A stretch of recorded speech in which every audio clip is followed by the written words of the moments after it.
कहानी की शुरुआत जेसन नाम के एक आदमी से होती है। वह एक बहुत ही खतरनाक और प्रोफेशनल सुपारी किलर होता है। वह अपने काम में इतना माहिर है कि अब तक कई बड़े लोगों को मार चुका है और कभी भी अपने पीछे कोई सबूत नहीं छोड़ता। इस बार उसका नया निशाना हैंस मॉरिस है। मॉरिस एक बहुत बड़ी खिलौने बनाने वाली कंपनी का प्रेसिडेंट है। जेसन अपनी कार मॉरिस के घर के बाहर खड़ी करता है और सही समय का इंतजार करने लगता है। उधर घर के अंदर मॉरिस एक स्टोर रूम में रखी खिलौनों से भरी अलमारी में कुछ ढूंढ रहा होता है। काफी देर बाद उसे वह चीज मिल जाती है जिसकी उसे तलाश थी। वह एक छोटी सी हरे रंग की परी की गुड़िया होती है। मॉरिस उस गुड़िया को लेकर अपने स्टडी रूम में जाता है और खिड़की के पास खड़ा हो जाता है। बाहर से जेसन लगातार उस पर नजर रख रहा होता है। उसे लगता है कि अब हमला करने का सही मौका है।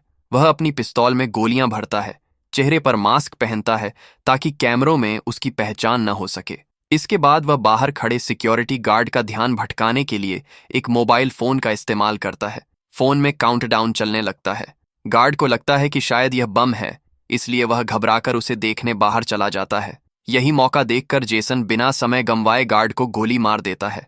उसकी पिस्तौल में साइलेंसर लगा होता है, इसलिए गोली चलने की आवाज किसी को सुनाई नहीं देती। घर के अंदर मौजूद मॉरिस को इस हमले की जरा भी खबर नहीं होती। गार्ड को मारने के बाद जेसन उसकी जेब से चाबियां निकालता है और सिक्योरिटी रूम में पहुंच जाता है। वहां जाकर वह पूरे घर के सभी सीसीटीवी कैमरे बंद कर देता है। अब उसे यकीन हो जाता है कि उसकी कोई रिकॉर्डिंग नहीं होगी, इसलिए वह अपना मास्क उतार देता है और सीधे स्टडी रूम की तरफ बढ़ने लगता है। रास्ते में उसका सामना एक और सिक्योरिटी गार्ड से होता है, लेकिन जेसन उसे भी कुछ ही सेकंड में मार देता है।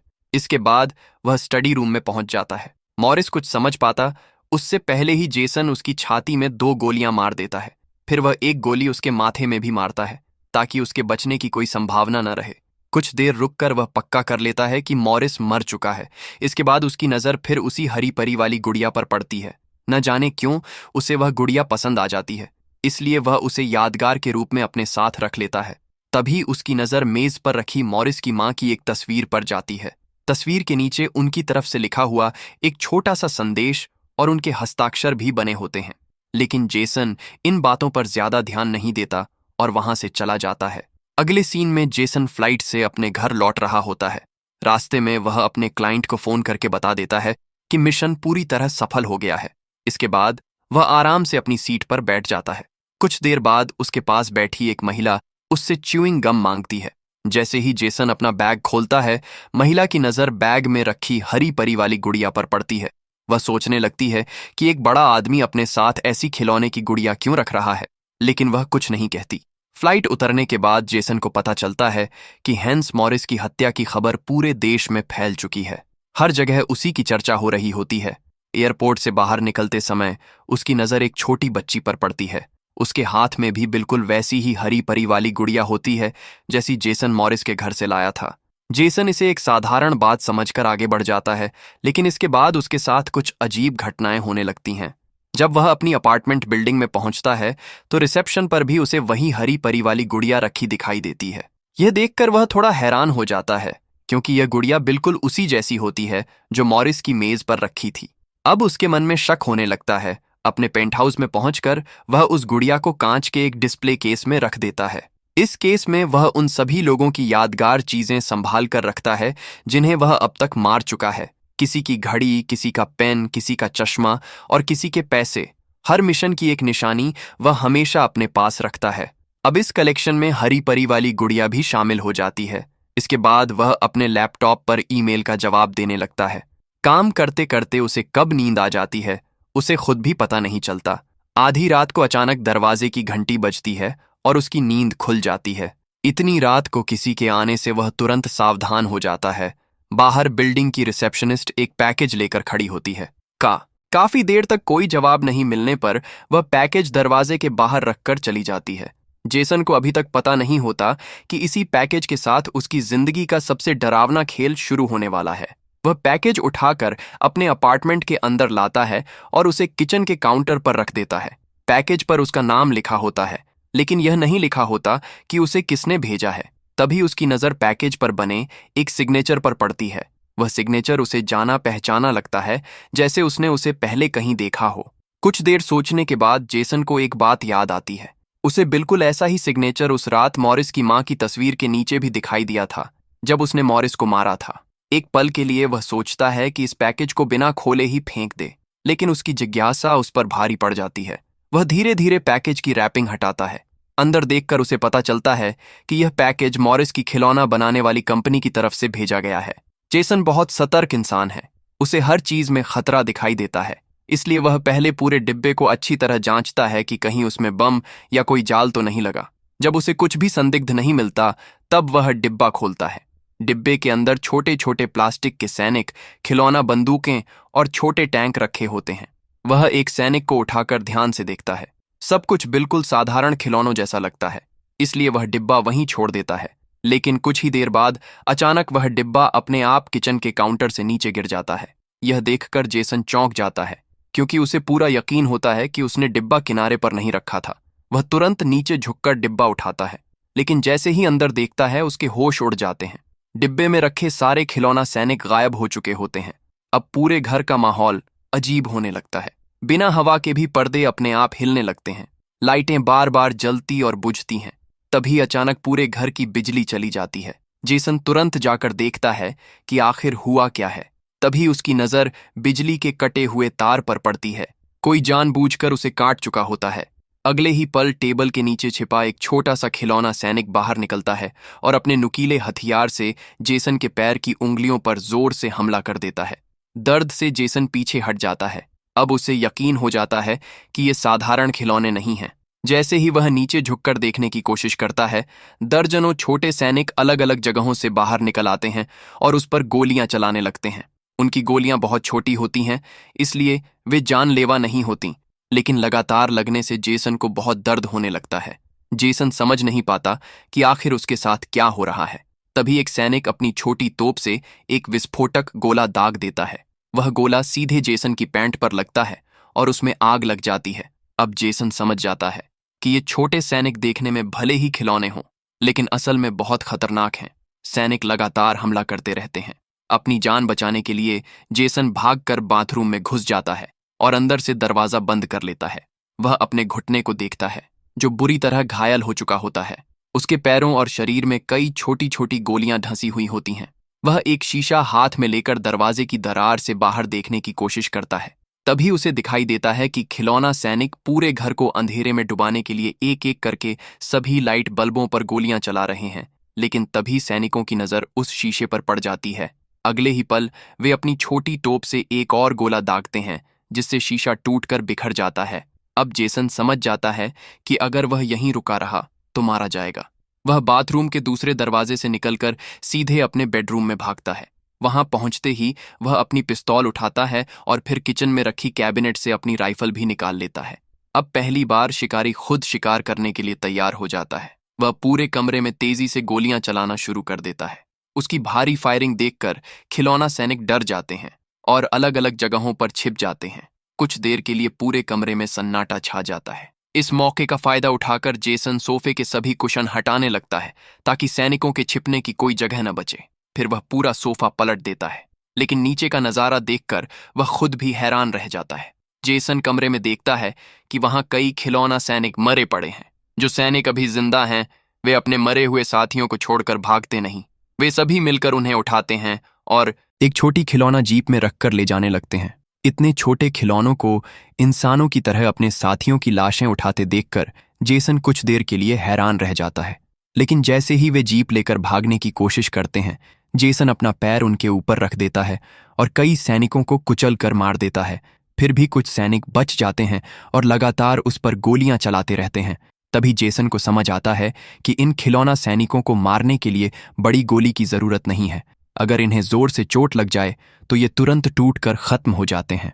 उसी समय टेबल के नीचे से 3 छोटे छोटे खिलौना हेलीकॉप्टर उड़कर बाहर आते हैं और जेसन पर हमला कर देते हैं। एक हेलीकॉप्टर अपनी छोटी तोप से गोला चलाता है, लेकिन जेसन झुककर बच जाता है। अगले ही पल तीनों हेलीकॉप्टर उस पर छोटी छोटी मिसाइलें दागने लगते हैं। अब जेसन के पास लड़ने का मौका नहीं होता। वह अपनी जान बचाकर तेजी से बेडरूम की तरफ भागता है और अंदर जाकर दरवाजा बंद कर लेता है। लेकिन उसे पता नहीं होता कि यह हमला अभी सिर्फ शुरुआत है। बेडरूम में पहुंचकर वह शीशे में अपनी हालत देखता है। उसके चेहरे पर कई कट लगे होते हैं और शरीर पर गोलियों व धमाकों के निशान दिखाई दे रहे होते हैं। वह रबिंग अल्कोहल से अपने घाव साफ करता है। इससे उसे बहुत दर्द होता है, लेकिन वह हिम्मत नहीं हारता और अपने जख्मों पर पट्टी बांध लेता है। उसे आराम करने का मौका भी नहीं मिलता। अचानक जोरदार धमाके के साथ एक धातु का बड़ा गोला बाथरूम का दरवाजा तोड़ देता है और उसमें बड़ा छेद हो जाता है। अगले ही पल एक खिलौना हेलीकॉप्टर उसी छेद से उड़कर कमरे में आ जाता है और फिर से हमला शुरू कर देता है। इस बार जेसन गुस्से में आ जाता है। वह जल्दी से एक तौलिया उठाता है, हेलीकॉप्टर को उसमें लपेट कर पकड़ लेता है और पूरी ताकत से जमीन पर पटक देता है। हेलीकॉप्टर टूटकर बिखर जाता है। फिर वह उसके टूटे हुए हिस्सों को उठाकर टॉयलेट में फेंक देता है।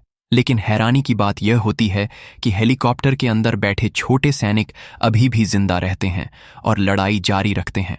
तब जेसन एक नया तरीका अपनाता है। वह बिजली से चलने वाला हेयर ड्रायर उठाता है और उसे पानी से भरे टॉयलेट में डाल देता है। तेज करंट लगते ही अंदर मौजूद सभी खिलौना सैनिक मर जाते हैं। अब जेसन को लगता है कि पूरे अपार्टमेंट में सबसे सुरक्षित जगह बाथरूम ही है, इसलिए वह तय करता है कि बाकी की रात वहीं बिताएगा। इंतजार करते हुए वह अपनी जांघ पर लगे गहरे घाव को खुद ही सुई और धागे से सिलता है। दर्द बहुत ज्यादा होता है, लेकिन वह बिना आवाज किए सब कुछ सह लेता है। इसी तरह कई घंटे बीत जाते हैं। तभी बाथरूम के दरवाजे के नीचे से एक छोटा सा कागज अंदर आता है। उस पर लिखा होता है कि अगर जेसन अपनी जान बचाना चाहता है तो उसे बिना लड़ाई किए सरेंडर कर देना चाहिए। इतने छोटे छोटे खिलौनों को इंसानों की तरह बात करते देखकर जेसन हैरान रह जाता है। वह भी जवाब में एक नोट लिखता है, लेकिन जैसे ही वह कागज वापस दरवाजे के नीचे से बाहर करने के लिए झुकता है, उसे समझ आ जाता है कि यह एक जाल था। दरवाजे के दूसरी तरफ पहले से ही कई खिलौना सैनिक और छोटे छोटे टैंक तैयार खड़े थे। जैसे ही जेसन का हाथ दरवाजे के पास पहुंचता है, सभी सैनिक एक साथ गोलियां चलाना शुरू कर देते हैं। कुछ ही सेकंड में दरवाजा गोलियों से भर जाता है और उसके पीछे छिपना भी सुरक्षित नहीं रहता। अपनी जान बचाने के लिए जेसन तुरंत बाथरूम की खिड़की से बाहर निकल जाता है। वह करीब 14 मंजिल ऊंची इमारत के बहुत संकरे किनारे पर धीरे धीरे आगे बढ़ता है। जरा सी गलती उसे सीधे नीचे गिरा सकती थी। बहुत मुश्किल से वह पास की बालकनी तक पहुंच जाता है, लेकिन तभी एक खिलौना हेलीकॉप्टर उसका पीछा करते हुए वहां भी आ जाता है और उस पर गोलियां चलाने लगता है। लगातार हो रही फायरिंग से जेसन का संतुलन बिगड़ जाता है और वह लगभग नीचे गिरने ही वाला होता है। आखिरी समय पर वह अपनी पिस्तौल से एक सटीक गोली चलाता है। गोली सीधे हेलीकॉप्टर पर लगती है और वह नीचे गिरकर पूरी तरह टूट जाता है। जेसन किसी तरह वापस बालकनी में चढ़ जाता है और राहत की सांस लेता है, लेकिन उसकी खुशी ज्यादा देर नहीं टिकती। वह देखता है कि खिड़की के सामने कई खिलौना सैनिक एक छोटी तोप लेकर बैठे हैं। वे सिर्फ उसके वापस आने का इंतजार कर रहे थे। जेसन तुरंत एक योजना बनाता है। वह पास पड़ा रबर का बतख वाला खिलौना उठाकर खिड़की की तरफ फेंक देता है। सैनिक उसे ही जेसन समझ लेते हैं और उसी पर गोलियां चलाने लगते हैं। इसी मौके का फायदा उठाकर जेसन दूसरी तरफ से फायर एक्सटिंग्विशर उठाता है और सैनिकों पर हमला कर देता है। तभी एक और मुसीबत आ जाती है। एक छोटी खिलौना जीप में सैनिकों की नई टीम वहां पहुंच जाती है और चारों तरफ से उस पर गोलियां बरसाने लगती हैं। अब जेसन भी पूरी ताकत से लड़ने का फैसला कर लेता है। वह एक लाइटर और एरोसोल कैन की मदद से आग छोड़ने वाला एक साधारण हथियार बना लेता है। फिर वह आग की तेज लपटें छोड़कर सामने मौजूद कई खिलौना सैनिकों को जला देता है। इसके बाद वह एक बड़ा चाकू उठाकर बचे हुए सैनिकों पर हमला कर देता है। कुछ ही पलों में उनके छोटे छोटे प्लास्टिक के शरीर टूटकर बिखर जाते हैं। फिर वह दूसरी तरफ मौजूद सैनिकों के ऊपर एक भारी बॉक्स गिरा देता है, जिससे वे भी पूरी तरह कुचल जाते हैं। अब पूरे पेंट हाउस में फिर से सन्नाटा छा जाता है। जेसन चारों तरफ पड़े जले हुए प्लास्टिक और टूटे हुए खिलौनों को ध्यान से देखने लगता है। जेसन लड़ाई खत्म होने के बाद पूरे कमरे में फैला मलबा हटाकर देखने लगता है कि कहीं कोई खिलौना सैनिक अभी भी जिंदा तो नहीं बचा। उसे कोई भी जिंदा सैनिक नहीं मिलता। फिर वह सभी मरे हुए सैनिकों की गिनती करता है और उस संख्या को खिलौनों के बॉक्स पर लिखी कुल संख्या से मिलाता है। दोनों संख्या बिल्कुल बराबर होती हैं, इसलिए उसे पूरा भरोसा हो जाता है कि उसने सभी खिलौना सैनिकों को खत्म कर दिया है। लेकिन उससे एक बड़ी गलती हो जाती है। वह बॉक्स के पीछे लिखा छोटा सा संदेश पढ़ता ही नहीं, जिसमें बताया गया था कि इस पैकेज में एक एक्स्ट्रा सरप्राइज भी है। इतनी खतरनाक लड़ाई के बाद जेसन आराम करने के लिए एक ड्रिंक बनाता है और स्विमिंग पूल में उतर जाता है। लेकिन कुछ ही सेकंड बाद पानी के अंदर से कोई तेज चीज उसकी कलाई पर गहरा वार कर देती है। वह दर्द से तुरंत पानी से बाहर निकल आता है। उसकी कलाई से बहुत खून बह रहा होता है। मजबूरी में वह खुद ही सुई और धागे से अपनी कलाई पर टांके लगाता है। दर्द बहुत होता है, लेकिन उसके पास कोई दूसरा रास्ता नहीं होता। अब उसे यकीन हो जाता है कि पेंट हाउस में अभी भी कुछ खिलौना सैनिक जिंदा छिपे हुए हैं, इसलिए वह फैसला करता है कि उसे तुरंत यहां से निकल जाना चाहिए। जेसन लिफ्ट में बैठकर नीचे जाने लगता है। तभी अचानक लिफ्ट की सारी लाइटें बंद हो जाती हैं और कंट्रोल पैनल भी काम करना बंद कर देता है। अब वह लिफ्ट का दरवाजा भी नहीं खोल पाता। वह टॉर्च जलाकर पूरी लिफ्ट में देखता है, लेकिन उसे कुछ नजर नहीं आता। कुछ देर बाद लाइटें फिर से जल जाती हैं। तभी उसे लिफ्ट के अंदर एक अकेला खिलौना कमांडो दिखाई देता है। वह तुरंत छत में बने छोटे से छेद से भाग जाता है। जेसन उसका पीछा करना चाहता है, लेकिन उसे पता चलता है कि लिफ्ट बीच में ही फंस गई है और बाहर निकलने का कोई रास्ता नहीं है। आखिरकार वह दूसरी लिफ्ट की छत पर छलांग लगाता है, फिर ऊपर का पैनल हटाकर दूसरी लिफ्ट के अंदर पहुंच जाता है। उसे लगता है कि अब वह सुरक्षित है, लेकिन थोड़ी ही देर बाद वही खिलौना कमांडो वहां भी पहुंच जाता है। कमांडो के हाथ में एक छोटा चाकू होता है और वह लगातार जेसन पर हमला करता है। दोनों के आकार में बहुत फर्क होने के कारण जेसन को ज्यादा चोट नहीं लगती। सही मौका मिलते ही जेसन उसे पकड़ लेता है और लिफ्ट के दरवाजों के बीच फंसा देता है। जैसे ही दरवाजे बंद होते हैं, कमांडो का सिर कुचल जाता है और वह मर जाता है। जेसन उसकी लाश देखकर मुस्कुरा देता है। उसे लगता है कि अब सब खत्म हो गया है, लेकिन तभी उसे पता चलता है कि उस कमांडो के साथ एक छोटा बम भी लगा हुआ था। कुछ ही सेकंड बाद बम फट जाता है। इस धमाके में जेसन और वह कमांडो दोनों मारे जाते हैं। आखिरी सीन में दिखाया जाता है कि खिलौनों के बॉक्स पर लगे स्टिकर में लिखा था कि इस पैकेज में बोनस गिफ्ट के रूप में एक अतिरिक्त कमांडो और एक थर्मोन्यूक्लियर हथियार भी शामिल है। दूसरी तरफ जेसन, जो हरी परी मॉरिस के घर से चुरा कर लाया था, वह अपने आप हिलने डुलने लगती है। इससे पता चलता है कि खतरा अभी पूरी तरह खत्म नहीं हुआ है। यहीं पर कहानी समाप्त हो जाती है।